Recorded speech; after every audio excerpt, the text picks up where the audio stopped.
Kisumu. Now, I want us to still stick with golf, and we want to get into the conversation that we are having this afternoon. It's all about developing golf in the country. With me in studio is Regina Gashora, who's the president of Junior Golf Foundation, that is JGF, and we do have Daniel Kiragu, who's from winning the Faldo series, and we want to get into that conversation. Welcome to studio, Regina. Good to have you. It's been a while since you came to Scoreline. I know. And based on the topics that we had, we need to come a bit more often.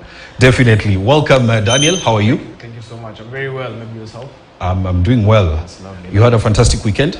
Yes, I did. Yes. It was more relaxed than last week. Yeah, so I'm grateful. You came with a trophy, and I want us to begin there. The Faldo series winner. I mean, how was the experience for you? The experience was lovely.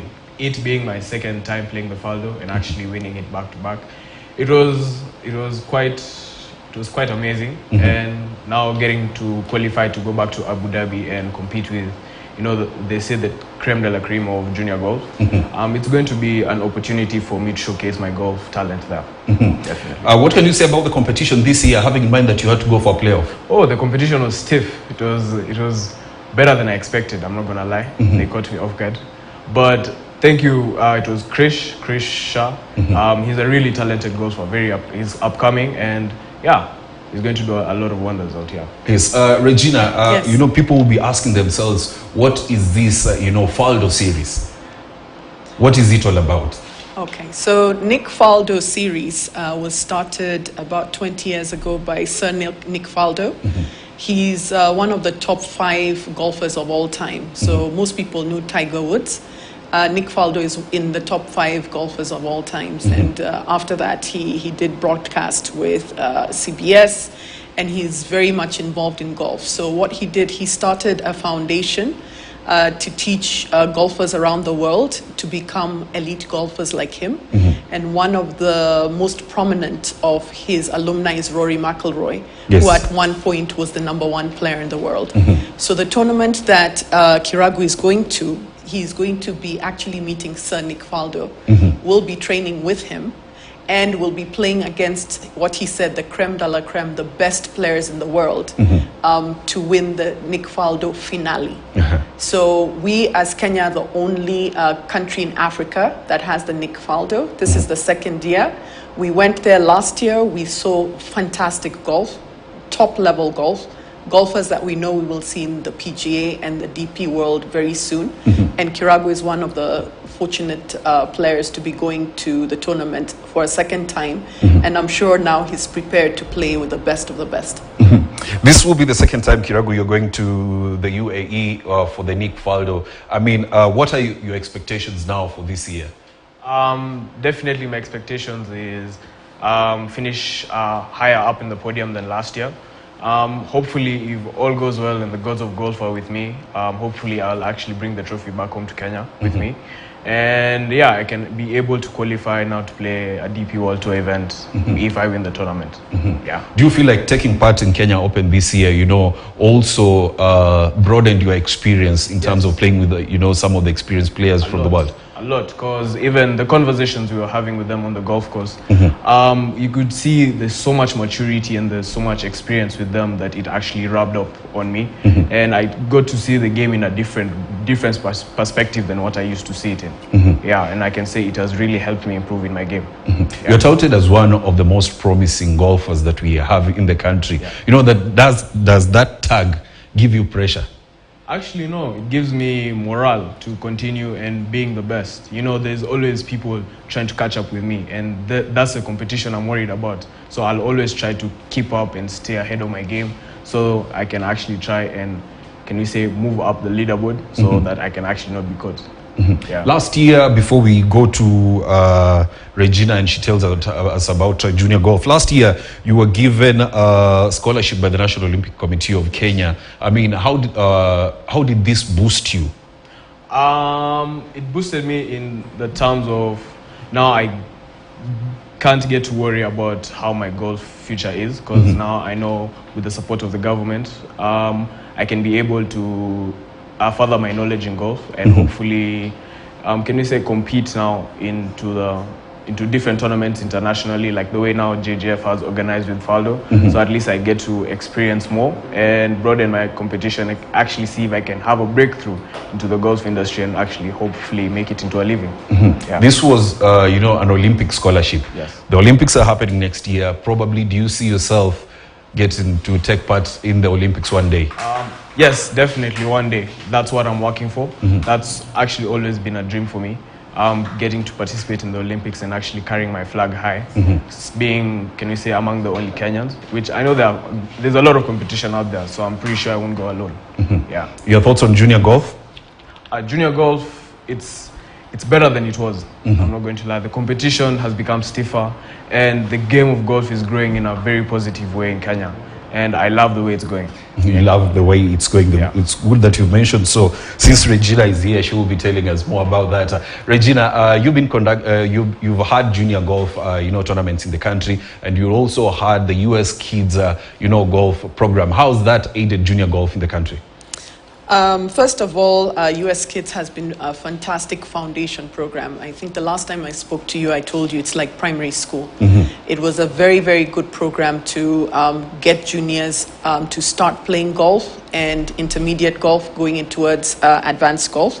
So just to give you a bit of a progress report, in the first spring tournament that we had, for them to be able to qualify to international tournaments, US Kids, we had about 15 in the spring season of last year, which was February to May, that would have qualified for international tournaments in US Kids. Yes. In fall, we had 23 who would have qualified. Yes. This one that just ended, we have 47. So it means that the level of golfers and the level of golf that is coming through is improving, to the point that we have a lot more juniors who are now able to qualify to US Kids tournaments. But another beautiful fact is about 80% of the juniors who played in the Faldo series came from the US Kids programs. So kids from last year are competing in this year. Yes. And he said the competition was stiff. After the cut, which is, we had about 60 players, we cut it to 48. 30 of the players were playing single handicap. So what he's saying is that, yes, there's a lot of people chasing his back. Yes. Because for a very long time, we had 4, 5 singles, handicappers here and there, girls and boys. Yes. Now we have about 30 juniors who are playing in the Faldo series who are single. It means that those juniors within 2 years can go to 0 handicap. That means if he's trying to go into the Olympics, he has at least 30 children as of now, and they're still growing. Yes. As of now, yes, who can beat him to that opportunity.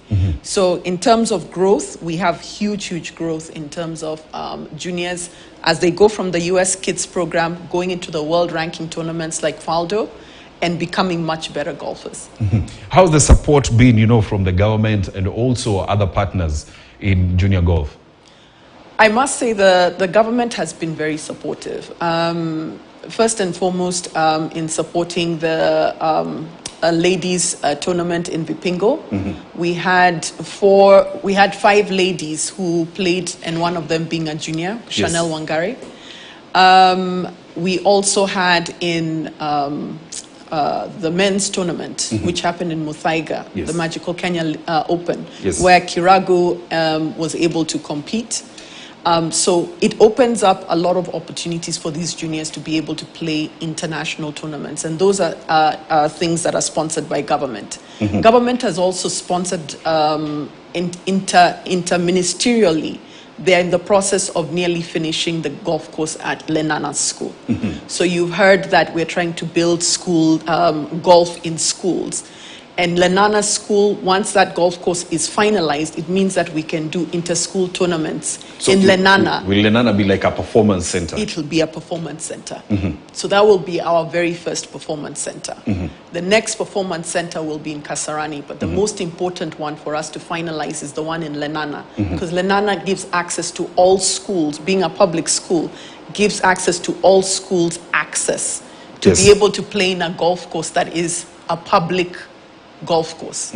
So once we finalize Lenana, then we can go to Kasarani, both projects being done by government.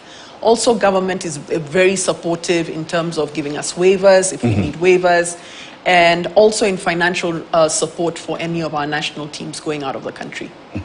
Now that you've mentioned the government, I would like to take you back to a few weeks ago, 2 or 3 weeks ago, when the CS for Sports, Ababu Namwamba, said that, more schools should embrace golf and, build or rather have golf courses so that it can help in the development of the sport in the country. Your thoughts on that?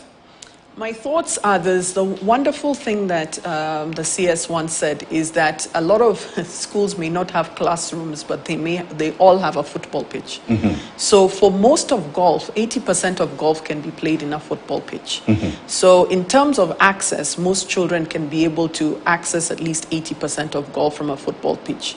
What we then need to do is we need to work with the CECs, who we were with about 2 weeks ago. Yes. And just ensure that what we can do is build ranges. A range is where you see a lot of players practicing before they go to a golf course. We can transform a football pitch into a range. Yes. And then what then we can do is any schools that have excess land, and we're talking about 50 acres of land or 100 acres of land, we can build a 9-hole or a 6-hole or an 18-hole golf course. But the government is very, very supportive. He was able to go to Dubai. He was able to see how, in terms of Talantahela and Pesa Mfukoni, that golfers are making a lot of money outside Kenya in terms of a career in golf. And so we're trying to build it in the country where we have natural talent. We just need to train them up to be able to then access that money that's out there. Well, of course, we'll be waiting to see how that unfolds. I want us to take a short break. When we come back, Regina will be telling us about the inter-schools golf competition and the schedule that we have for the year. And of course, for Kiragu, he'll be telling us, the expectations and the calendar that he has in 2023. That will be after the break.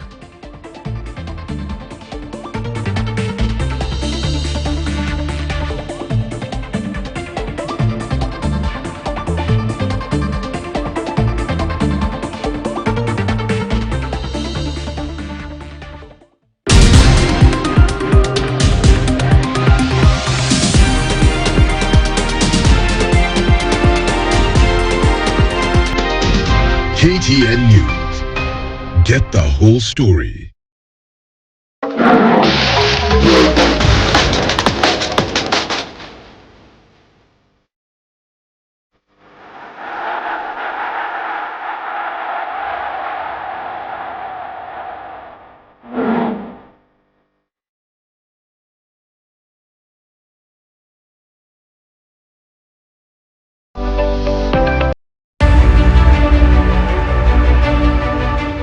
The State Department of Housing and Urban Development, in collaboration with County Government of Nakuru, under the leadership of Her Excellency Honorable Susan Kihika, is inviting you to the first edition of the Kenya Urban Forum 2023 at Lake Naivasha Resort. The official opening will be graced by His Excellency the President Dr. William Samoei Ruto. The conference will run from 14th to 16th June 2023.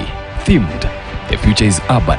Strategic pathways to inclusive and sustainable urbanization in Kenya. Participants will be drawn from ministries, departments and agencies, 47 county governments, development partners, civil society, private sector and other key stakeholders. To participate, visit register.kenyaurbanforum.go.ke. Welcome.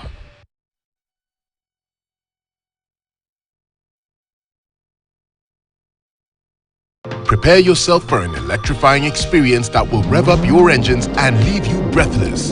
The second Digger Motor Show is here to take you on a thrilling journey through the world of automotive excellence.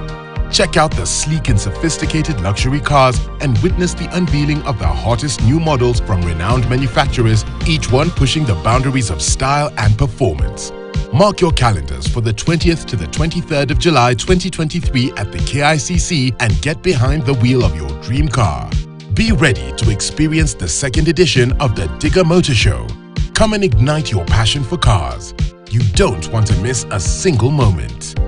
To book your space or get more details, call Caroline Nyandieka on 0723 803601.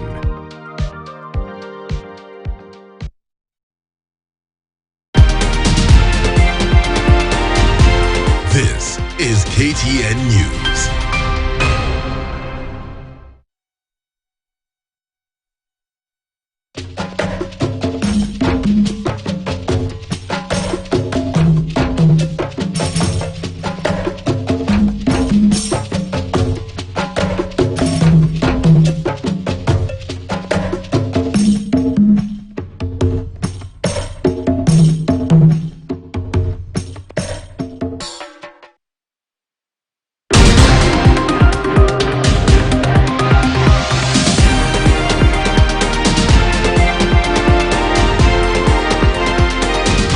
KTN News. Get the whole story.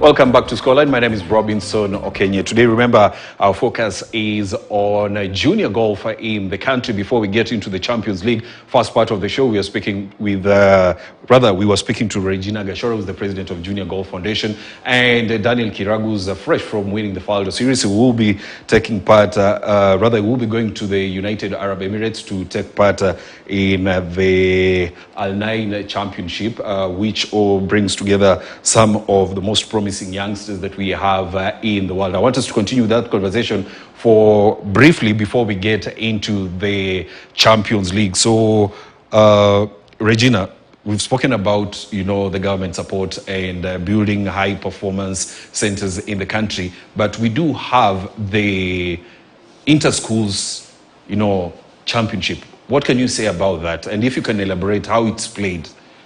Okay, so this year was the first year we had a non-handicapped inter-school tournament.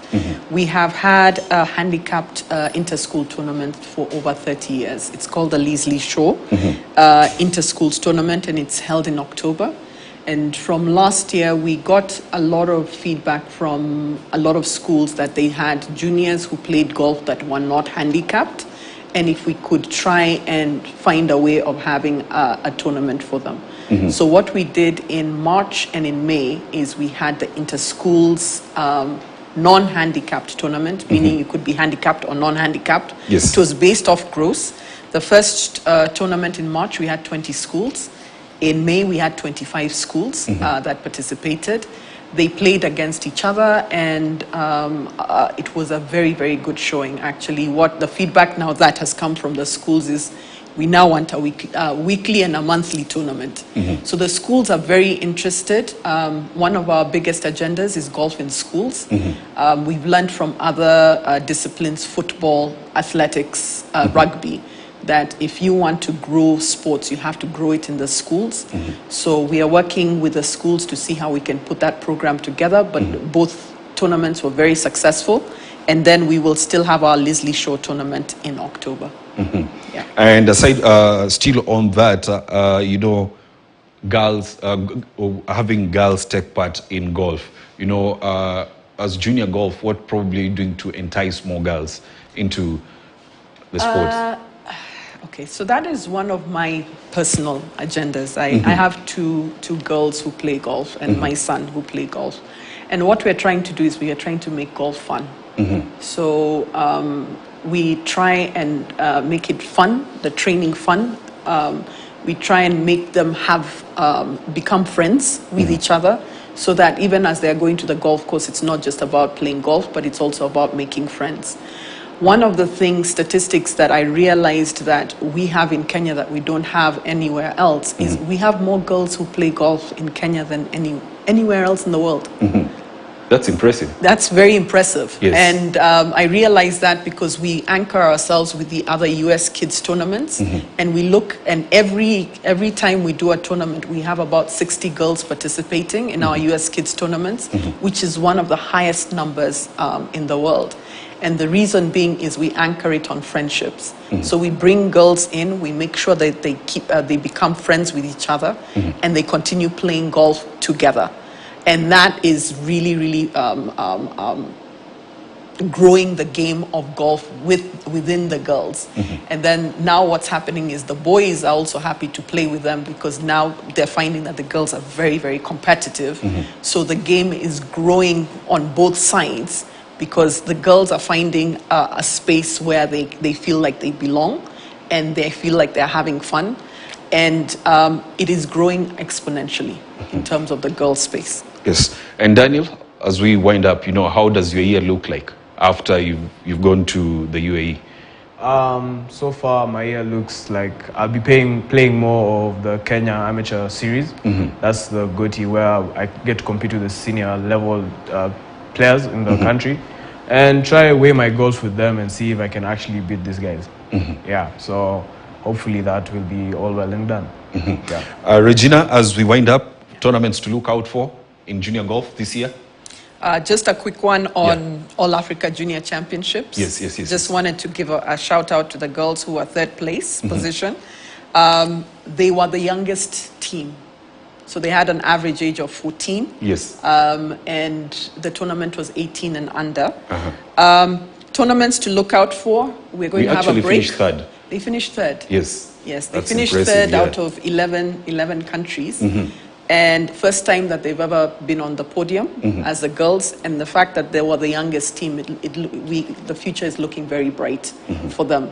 I believe next year, if we push them, we do training for the next 6 months, we can look at either first or second. They really have that potential. Now, tournaments to look out for. We have a break. Yes. We will be distributing about 160 sets of equipment to the regions. We'll also already have invested about 5 million shillings to the regions through our sponsorship with Safaricom and NCBA. In August, we have the Kenya Junior Stroke Play Championship, Kenya Match Play Championship, Limuru Junior Open, and the North Rift Junior Open in Kitale. This is the first time we're opening up championships outside of Nairobi. Then we start the fall series, US Kids Fall Series from August to November. We have the Leslie Shaw Inter-Schools Tournament that I spoke about in October. Yes. And then December, again, jam-packed, Western Junior Open in Kakamega, the Royal Junior Stroke Play Championship, the US Kids Regional Championship. We've been doing local tours. We're now graduating to regional championships. We're going to invite the world into Kenya to play against the best in Kenya. So that one will be one to look out for. And the Sigona Junior Open is in December. Thanks a lot, Regina Gashora, the president of Junior Golfer Foundation in Kenya, and Daniel Kiragu, who is a two-time winner of the Faldo series here in Kenya. Yes, you want to say something? Yes. Sure. Okay, I wanted to give a shout out to the Kenya golf team that just won the Africa Region 4 tournament. Yes. Congratulations to you guys. Well played to you guys. Yeah. Yes, the championship, of course, was taking place in Ethiopia. The team jets back today. We'll wait to hear what they